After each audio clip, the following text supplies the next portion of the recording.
اردو میں بھی SIR کے فارمز کی فراہمی پر غور کیا جائے۔ تلنگانہ ہائی کورٹ کی الیکشن کمیشن کو ہدایت۔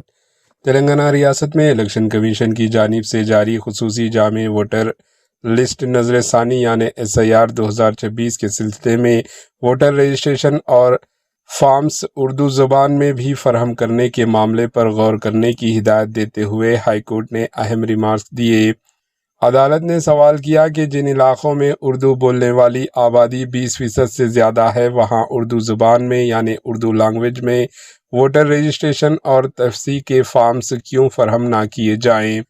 ہائی کورٹ نے حیدرآباد کے علاوہ ریاست تلنگانہ بھر کے ووٹر فارم صرف تیلگو لینگویج میں شائع کیے جانے کو چیلنج کرنے والی درخواست پر عبوری احکامات جاری کرنے سے انکار کر دیا۔ تاہم عدالت نے مغربی بنگال، راجستھان، بہار اور دیگر ریاستوں میں ووٹر فارم کن کن لینگویجز میں شائع کیے جا رہے ہیں اس کی تفصیلات پیش کرنے اور درخواست گزار کے اعتراضات پر جواب داخل کرنے کی ہدایت دیتے ہوئے سماعت ایک ہفتے کے لیے ملتوی کر دی۔ الیکشن کمیشن 25 جون 2026 سے 24 جولائی 2026 تک ووٹروں کی انٹریز کا عمل انجام دینے والا ہے۔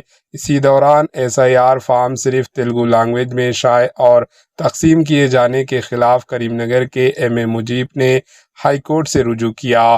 اس درخواست پر جسٹس B وجے سین ریڈی نے پیر کے روز سماعت کی۔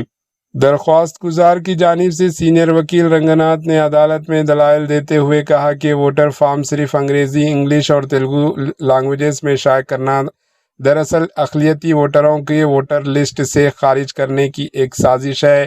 انہوں نے موقف اختیار کیا کہ اپنی مقامی لینگویج میں فارم حاصل کرنا ہر شہری کا آئینی حق ہے۔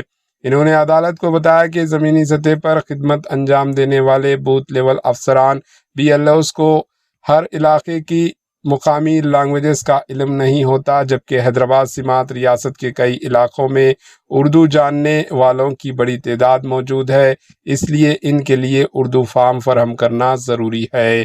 درخواست گزار نے مزید کہا کہ اردو زبان میں فارم فراہم کرنے کے لیے دی گئی نمائندگیوں کو نظر انداز کرنا غیر قانونی قرار دیا جائے۔ Bureau report AHN news. AHN news کے YouTube چینل کو سبسکرائب کریں اور بیل آئیکن کو دبانا نہ بھولیں تاکہ آپ کو ہر نئی آنے والی ویڈیو کا نوٹیفیکیشن بر وقت مل سکے۔